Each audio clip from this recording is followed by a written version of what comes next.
नमस्कार, मैं आशीष, VCN news के हिंदी समाचारों में आप सभी का स्वागत है। खबरों की ओर बढ़ने से पहले आइए नजर डालेंगे आज की सुर्खियों की ओर। स्टैम्प टिकट की कालाबाजारी से जनता हो रही त्रस्त, दर दर भटकने को मजबूर जनता।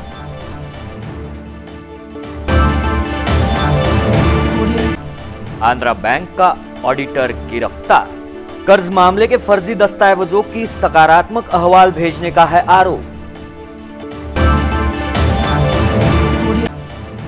कीर्तिराज ने की थी गला दबाकर कविता की हत्या, पुलिस के समक्ष कीर्तिराज ने कबूला। अब कैदियों के लिए भी वीडियो कॉलिंग सुविधा, राज्य के अमरावती कारागृह से हुआ शुभारंभ।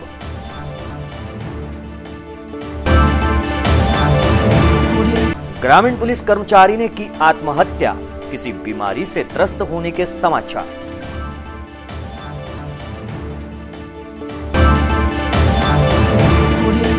और शेषाधिकार समिति ने अधिकारियों की कान खिंचाई, समिति अध्यक्ष ने कहा बदलेगी जल्द ही स्थिति। और रोड निर्माण कार्य ने किया व्यापारियों की रोजी रोटी चौपट, इस मार्ग के व्यापारियों ने कहा यह साजिश तो नहीं।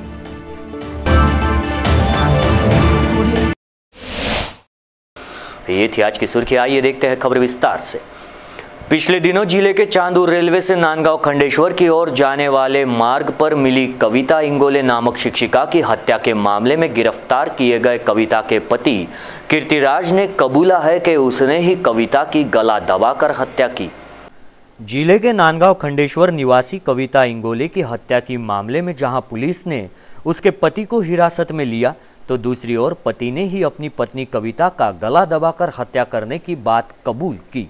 बता दें कि हाल ही में चांदूर रेलवे से नांदगांव खंडेश्वर रोड पर गत 4 दिनों पूर्व एक महिला का शव पाया गया, जहां मौके पर मोबाइल एवं पर्स मिला।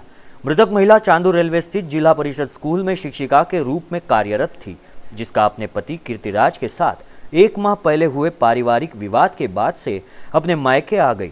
घटना के बाद नांदगांव खंडेश्वर पुलिस थाने में दर्ज शिकायत में मृतक शिक्षिका के भाई ने कीर्तिराज पर संदेह व्यक्त किया था। आरोपी ने यह बात कबूल की है कि घटना वाले दिन वो कविता को चांदूर रेलवे बस स्टैंड से लेकर अपने घर जा रहा था, तो बीच रास्ते में आरोपी ने घटना को अंजाम दिया। सरकारी कार्यों सहित अलग अलग निजी कार्यों के लिए लगने वाली स्टैंप टिकट की सुचारू बिक्री के बजाय दुगनी कीमत पर कालाबाजारी होने की चर्चा से बाजार गर्म बताया जा रहा है। गौरतलब है कि स्थानीय जिलाधीश कार्यालय परिसर से सटे ट्रेजरी कार्यालय में तहसील कार्यालय तथा जिलाधीश कार्यालय से सटे स्टैंप बिक्री केंद्र के वेंडरों को स्टैंप पेपर तथा स्टैंप टिकट की आपूर्ति की जाती है। लाइसेंस धारक वेंडर रोजाना चालान भरकर मांग अनुसार स्टैंप एवं टिकट ट्रेजरी कार्यालय से खरीदते हैं। बता दें कि सेतु अन्न एवं आपूर्ति कार्यालय खरीदी बिक्री निबंधक कार्यालय में आने वाले लोगों को उनके सरकारी काम या अन्य निजी कार्यों के लिए भी 5 रुपए तथा उससे महंगी टिकटों की जरूरत पड़ती है, जो इन वेंडरों के पास उपलब्ध रहती है।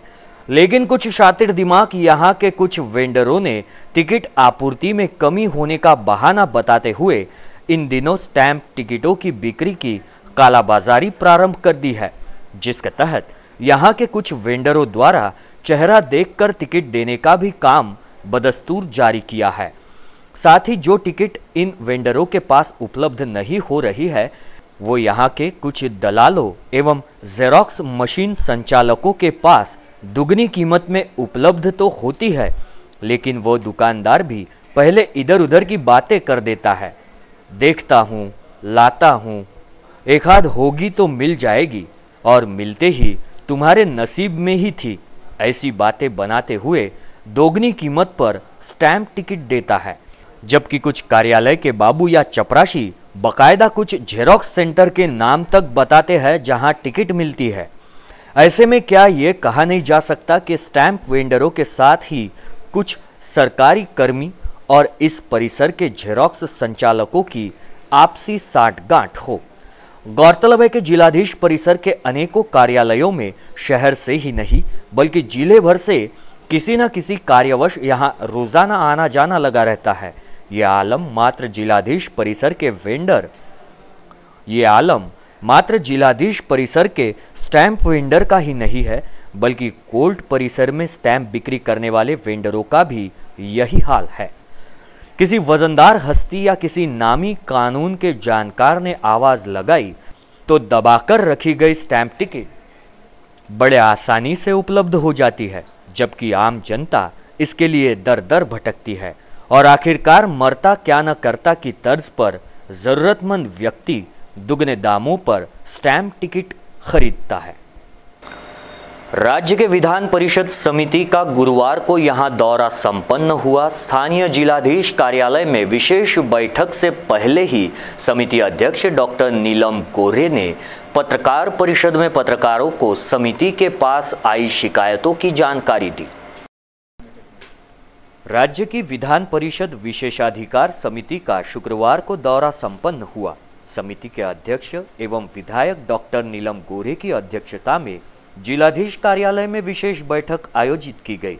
इससे पूर्व विश्राम भवन में आयोजित पत्रकार परिषद के दौरान अध्यक्ष डॉक्टर नीलम गोरे ने बताया कि समिति को 300 से अधिक शिकायतें प्राप्त हुई है, जिनका जल्द ही निराकरण होगा, जिसमें जनप्रतिनिधियों के नाम निमंत्रण पत्रिका पर ही होना, राजस्व अधिकारियों द्वारा जनप्रतिनिधियों को सम्मान नहीं देने की बात सामने आई, जबकि कुछ अधिकारियों ने भी जनप्रतिनिधियों के अड़ियल रवैये की शिकायत समिति से की। इन सभी समस्याओं का जल्द ही निवारण किए जाने की बात पत्रकार परिषद के दौरान समिति अध्यक्ष डॉक्टर नीलम गोरे ने कही।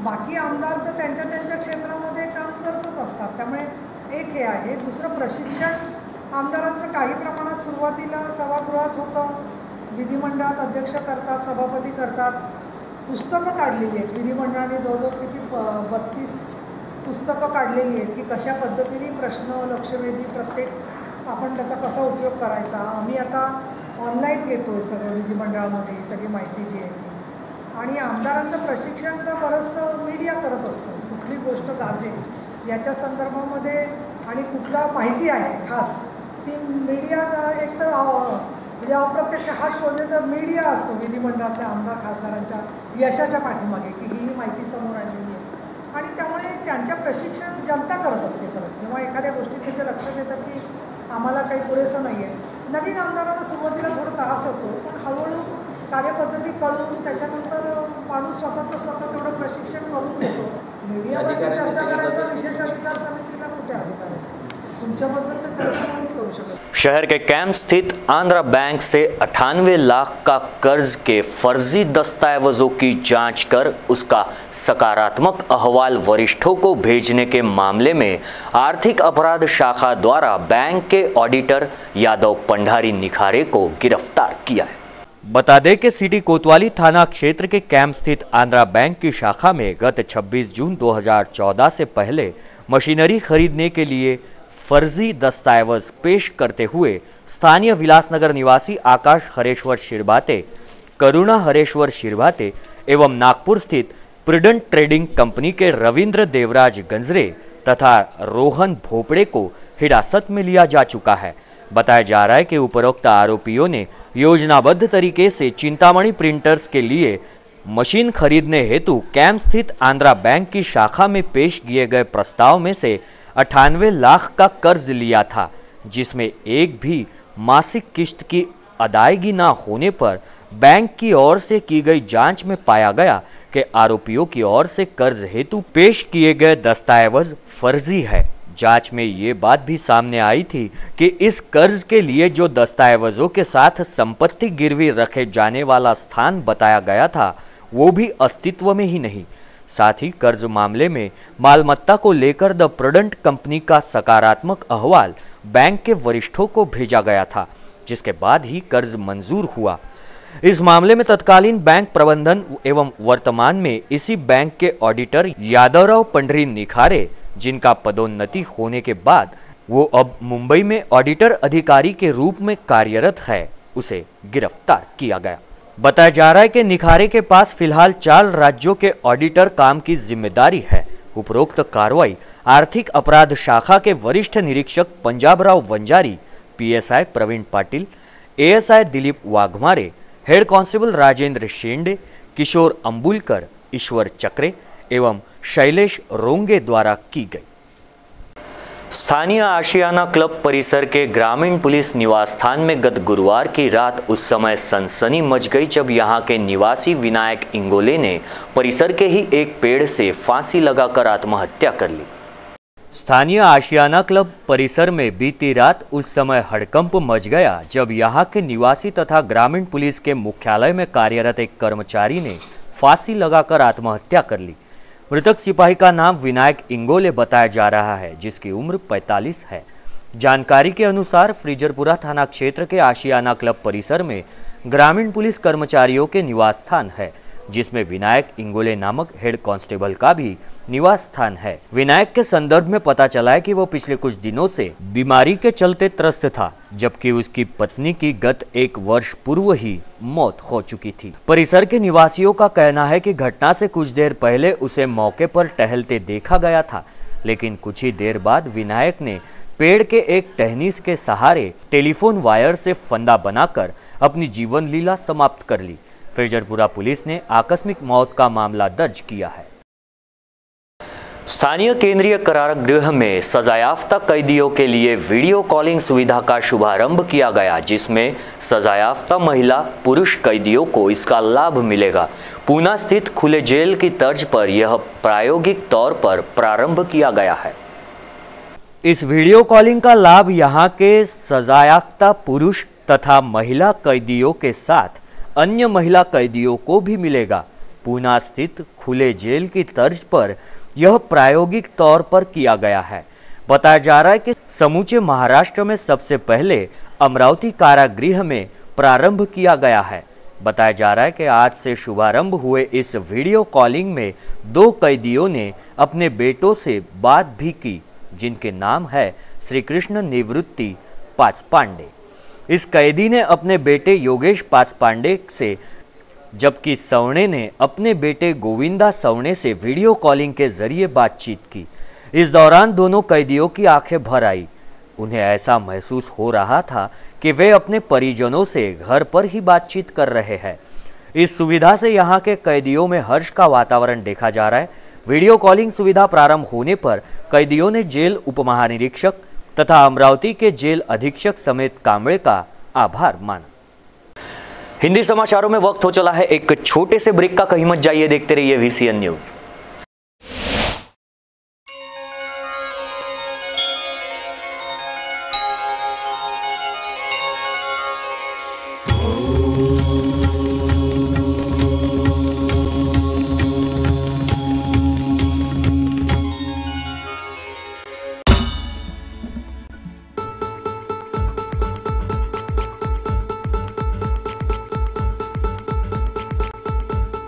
घरची शान घरचा मान, घराकडे तिचे सर्व ध्यान।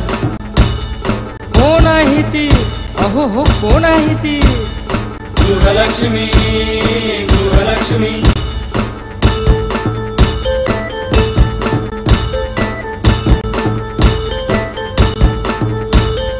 ममते पोटी प्रेमासाठी झटते नेहमी घरच्यासाठी।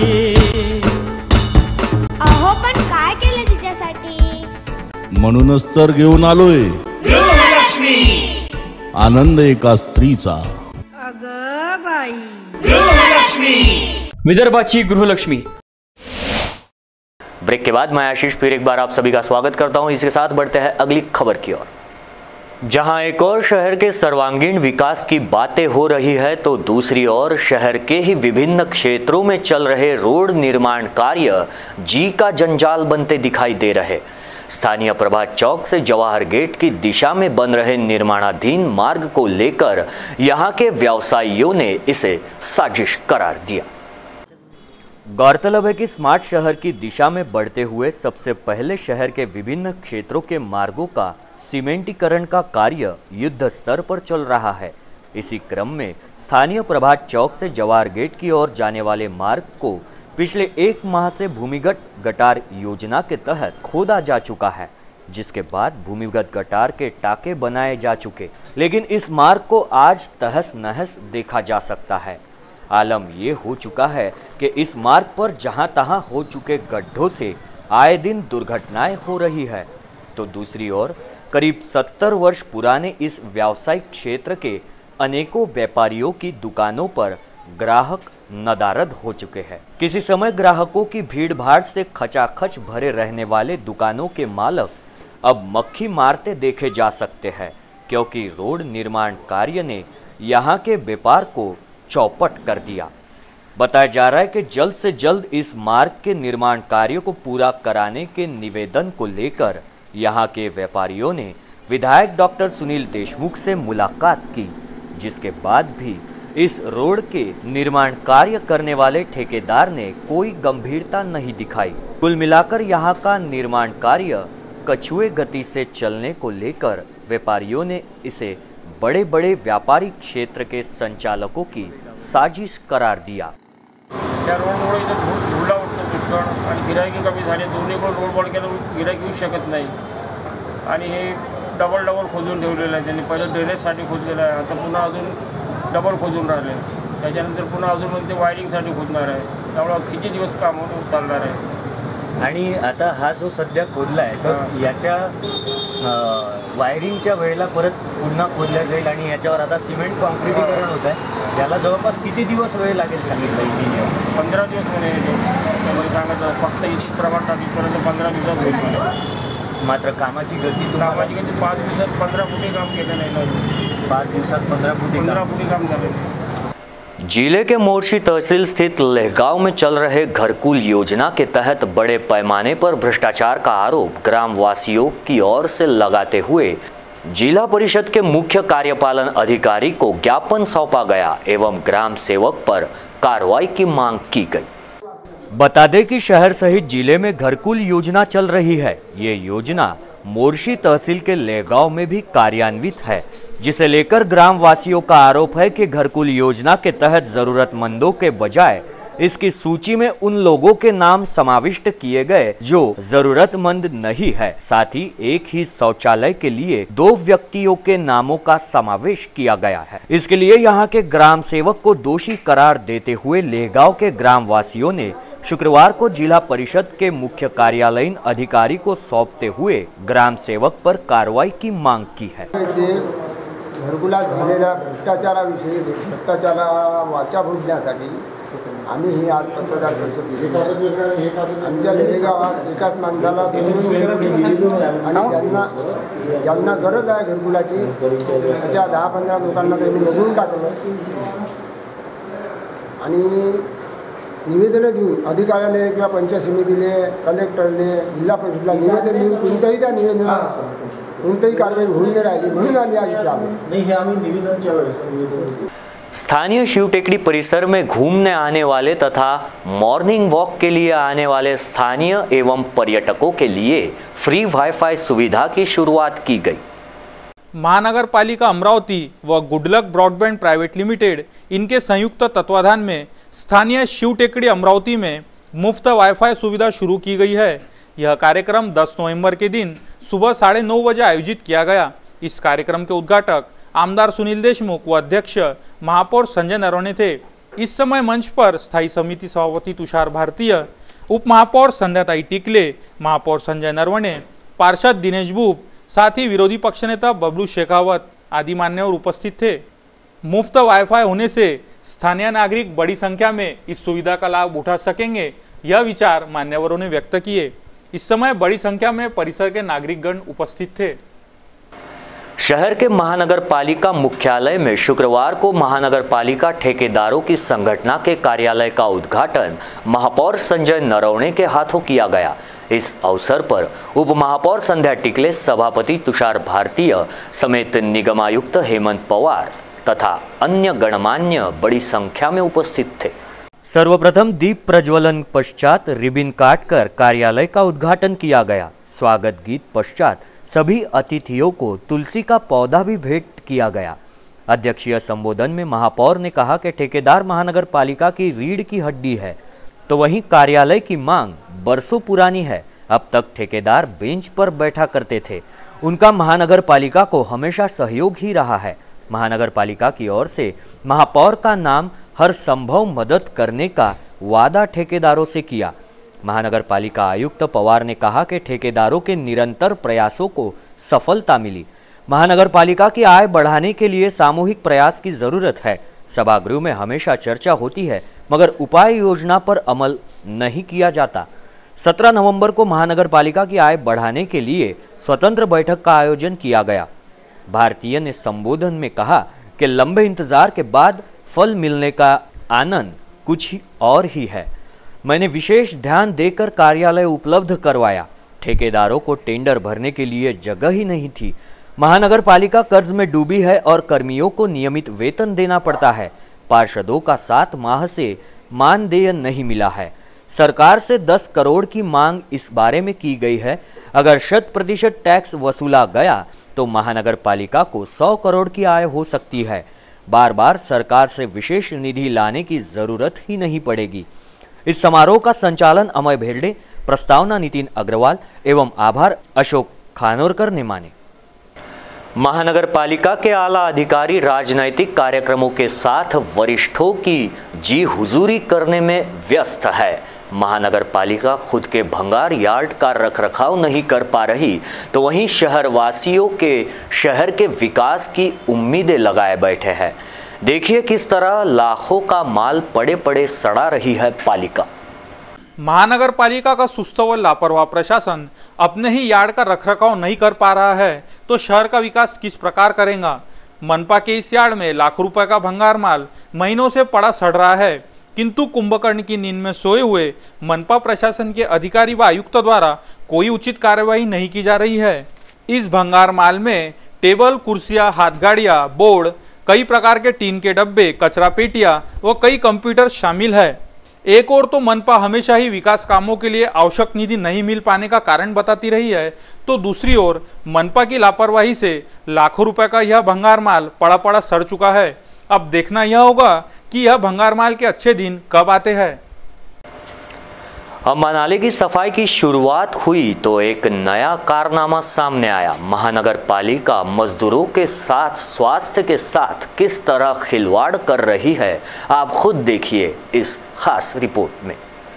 विदर्भ के श्रद्धा स्थल अंबा देवी मंदिर के पास अम्बा नाले की सफाई को लेकर कई बार स्थानीय नागरिकों ने रोष व्यक्त किया, जिसके चलते इस बार महानगर पालिका द्वारा अम्बा नाले की सफाई को लेकर शुरुआत तो हुई, मात्र हमेशा की तरह लापरवाह महानगर पालिका का इस बार भी वही अनुभव नागरिकों को हुआ। इस नाले की सफाई के लिए 50 से ज्यादा कर्मचारी ठेके पर नियुक्त किए गए, किंतु प्रत्यक्ष रूप से केवल 20 कर्मचारी ही सफाई काम कर रहे हैं।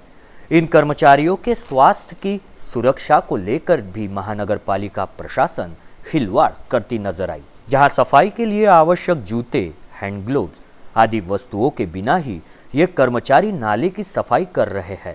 इस विषय में नगर सेवक अजय सारस्कर ने स्वास्थ्य अधिकारी को सूचित कर जानकारी दी और VCN के सवालों का जवाब दिया। कालांतराने का होईना मात्र अंबा नाल्याचा प्रश्न कुठेतरी सोडवण्याकरता महानगरपालिका आज जागृत झालेली आहे। नाल्याचं काम सुरू झालेलं आहे। इथे तब्बल 18 कर्मचारी काम करतायत। आपण बघू शकतो ते कशा परिस्थितीत इथे काम करतायत। अंबा नाल्याचा गाळ मात्र साफ झालेला आहे, पण हे साफ करणारे कर्मचारी जे आहेत हे स्वतःच्या जीवावर बेतून इथे काम करताना दिसत आहेत। या संपूर्ण प्रकरणाबद्दल आपण नगरसेवकांच्या माध्यमातून सिटी इंजिनियर आणखी सगळ्यांशी बोलण्याचा प्रयत्न केला असता आम्ही नगरसेवकांशी संपर्क केला, तर या प्रभागातील युवा तडफदार नेतृत्व अजयजी सारस्कर आपल्यासोबत आहेत। हा संपूर्ण प्रकारावर त्यांच्यासोबत आमची चर्चा झालेली आहे। सर्वप्रथम तर मी सांगू इच्छुक, आराध्य दैवत अमरावतीची अंबाबाई इथे सुप्रसिद्ध मंदिर आहे। त्या मंदिराला येणारे लाखो हजारो भक्त इथं मंदिरात रोजचं येणं जाणं आहे। त्यामुळं इथं स्वच्छता असणे अत्यंत आवश्यक आहे त्यांच्या आरोग्याच्या दृष्टिकोनातून। आणि आताच नुकताच तुम्हाला माहीत असेल का आताच अंबादेवीच्या नाल्यावर भयंकर मोठ्या प्रमाणात पूर आलेला होता। ते कशामुळं आला होता हे जाहीर झालेलं आहे। त्यामुळे ही यंत्रणा जागली पण आहे आणि तुमच्या लक्षात पण येत आहे का आता जागून मी त्यावेळेस आमसभेत जे विषय मांडले त्यामुळे आता इथं जागरूकपणा दिसून राहिला आहे. पूर्ण नाल्याची स्वच्छता चांगल्या प्रमाणात आहे. पण तरी पण या एरियाच्या नागरिकांचं म्हणणं आहे का हे पर्यायी व्यवस्था नाही आहे. पण आपण केलेली आहे तात्पुरत्या स्वरूपाची व्यवस्था आहे की नाल्याची स्वच्छता झाली पाहिजे. त्यामुळं पाणी यांचं असं मत आहे. आता आपल्याकडे मोठे मोठे अभियंता आहेत महानगरपालिकेत आणि सर्वांच्या मतानं बाबा असं आहे म्हणजे हे चुकीचं आहे की नाही आहे त्यांना मी विचारणार आहे. सर्वांचं मत शहरातल्या लोकांचं तर मत आलं चुकीचं बांधण्यात आहे. पण आमच्याकडील काही अभियंते आहे जे अत्यंत हुशार आहेत त्यांचं तोडगा काढणं सुरू आहे यावर का काही चुकीचं आहे नाही आहे. आणि आता 8-10 दिवस इथे आता गटर योजनेचं काम सुरू झालेलं आहे नाले जोडणी आणि ते एकदाचं झालं का रस्त्याचे कामं सुरू होतं त्यामुळं आणखी चांगलं काही दिवस थोड्यानं लोकांना त्रास होईल पण अत्यंत चांगलं काम होईल आणि त्यामुळे या परिसरात विकास चांगला आहे. आमदार सुनील देशमुखांनी अंबा नाल्यावर चांगला पुढाकार घेतला त्याची पूर्ण मागणी केली आहे आणि जनतेच्या हिताचं जे होईल ते आमदारांनी सांगितलं आहे त्यावर निर्णय घ्यायचं सांगितलं. हॅलो हां मॅडम अजय बोलतो. हॅलो मॅडम आपल्या अंबा नाल्यावरील अंदाजे किती ट्रक निघाला असेल आतापर्यंत? 40 बोलले होते त्या दिवशी म्हणजे कुठल्या तारखेला? आपण मागच्या आठवड्यात आपण कधी बसलो होतो ना त्या दिवशी. हा म्हणजे 4-5 दिवसाआधी 40 ट्रक निघाले आहे म्हणजे आता आणखी काही निघाले असेल त्याच्यानंतर. ओके हो तर थोडंसं ते माहिती हवी होती का कसं काय ते अंबा नाल्याचं सुनील भाऊ देशमुखांना सांगायचं आहे ते. रास्तों की खस्ता हालत से राहगीर परेशान है तो सफाई कर्मियों के काम चोरी के चलते आम जनता त्रस्त है.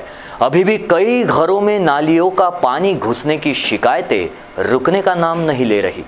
वार्ड मेंबरला खूप वेळा कंप्लेंट दिली पण आमचं काम कोणी करत नाहीये. नालीचं इतकं पाणी आमच्या घरात चाललं 12 महिने आम्हाला त्रास आहे. तो दिनेश भाऊ बी येऊन गेले त्यांना पण काही केलं नाही. इकडं एवढा रस्ता दिला आम्हाला पण त्या नालीचं कोणी काम करत नाहीये. पुरं बुटी प्लॅटचं पाणी येते इकडे त्याच्यामुळं आम्हाला नालीचा खूप त्रास आहे. आमच्या नालीचं तेवढं तुम्ही काम करून द्या. ते हे बुटी प्लॅटचं पाणी येते ना ते त्या नालीत जाते आणि ते नालीला काढायला म्हणजे कोणी येतच नाही. आम्ही इकून तिकून फोन लावला तर वरवरची काढतात आणि चालले जाते. आणि इतका परिस्थिती खराब आहे नालीची. तुम्ही तिकडनं शूटिंग घेऊन घ्या त्या नालीची तुम्ही पहा. त्या वार्ड मेंबर जरासं लक्ष देईन तर त्यांना कळण तरी खरं हे लोक कोण्या परिस्थितीत राहतात. आमचे लहान पाणी जाते आमच्या घरात. शिक्षण पाणीवाले आहे ना मुलं त्यांचं किती नुकसान होते. बिमारी आहे लाचारी आहे. तो वहीं से सटे दूसरी तरफ गटर लाइन की जुड़ाई का कार्य शुरू था जिसमें कॉन्ट्रैक्टर समेत मजदूर गटर लाइन की खोजबीन करते नजर आए. बताया गया है इस कार्य को आने वाले 15 दिनों तक चलाया जाएगा और इस ओर की यातायात बंद रहेगी. आज अंबादेवीच्या चुनाभट्टी चौक येथे गटर योजनेचं नाल्याजोडीचं काम सुरू आहे. त्याला 10 ते 12-15 दिवस लागू शकतात असं मी तेथील अधिकाऱ्यावर ठेकेदाराकडून माहिती घेतली. त्याबद्दलची मी त्यांना सूचना केलेली आहे का इथे काही फलक लावण्यात यावे त्यामुळे जनतेला किंवा जाणाऱ्या येणारा त्रास होणार नाही. तर ते सूचनेचा आपल्या अंमलबजावणी करतील मला असं वाटते. आणि त्यांना सूचना दिलेल्या आहे का आपण आता तिथे फलक लावावे की नागरिकांना जाण्या येण्यास त्रास नव्हा. 10 ते 12 दिवसाचा आपल्याला वेळ सांगितला आहे का तिथे क्रिटिकल काम आहे. नाले जोडणी आहे. मुळात नाले जोडणी ही आधीच पाहिजे होती. बाकीचे कामं नंतर पाहिजे होते. होऊ द्या आता त्यांच्याकडनं झालेली चूक आहे पण आता हे होत आहे. नागरिकांचं चांगलं नागरिकांच्या हिताचं काम होत आहे ते चांगलं आहे. आणि नागरिकांनाही माझ्याकडून नागरिकांना सूचना करायची आहे की त्यांनी सहकार्य करावं. त्यांना खूप सामना करावा लागत आहे पूर्ण अडचणीचा. तरी पण माझं असं मत आहे की आता काही दिवस उरलेले आहे तर ते आणखी सहन करावं. आणि यांना पण सूचना केलेल्या आहे की तुम्ही आपले जे काही उपाययोजना आहे येथील नागरिकांच्या हिताचे त्या करून ठेवाव्या फलक लावावे तर त्यांना सूचना केली. ये थे आज के हिंदी समाचार. हिंदी समाचारों में वक्त हो चला है यहीं पर रुकने का, लेकिन रुकने से पहले फिर एक बार नजर डालेंगे आज की सुर्खियों की ओर. स्टैम्प टिकट की कालाबाजारी से जनता हो रही त्रस्त. दर दर भटकने को मजबूर जनता.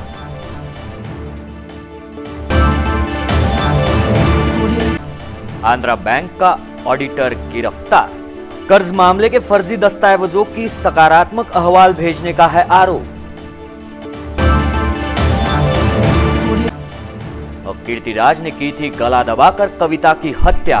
पुलिस के समक्ष कीर्तिराज ने कबूला.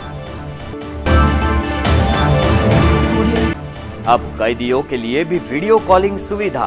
राज्य के अमरावती कारागृह से हुआ शुभारंभ।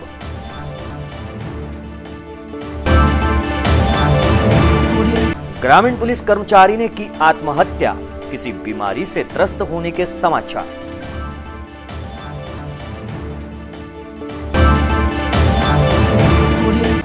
और शेषाधिकार समिति ने अधिकारियों की कान खिंचाई। समिति अध्यक्ष ने कहा बदलेगी जल्द ही स्थिति।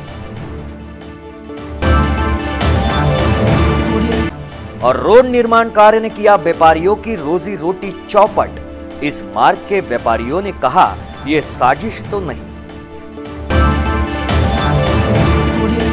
तो ये थी आज की सुर्खियां। हिंदी समाचारों में आज के लिए बस इतना ही। आप आपके सुझाव एवं समस्याएं हमें भेज सकते हैं। हमारा पता है VCN न्यूज कार्यालय, पहली मंजिल, सावजी कॉम्प्लेक्स, सतीधाम मंदिर रोड, रैली प्लॉट, अमरावती। या फिर आप हमसे सीधा संपर्क कर सकते हैं स्क्रीन पर दिए गए इन नंबरों द्वारा। विदर्भ से जुड़ी तमाम जानकारी के लिए देखते रहिए VCN न्यूज। नमस्कार।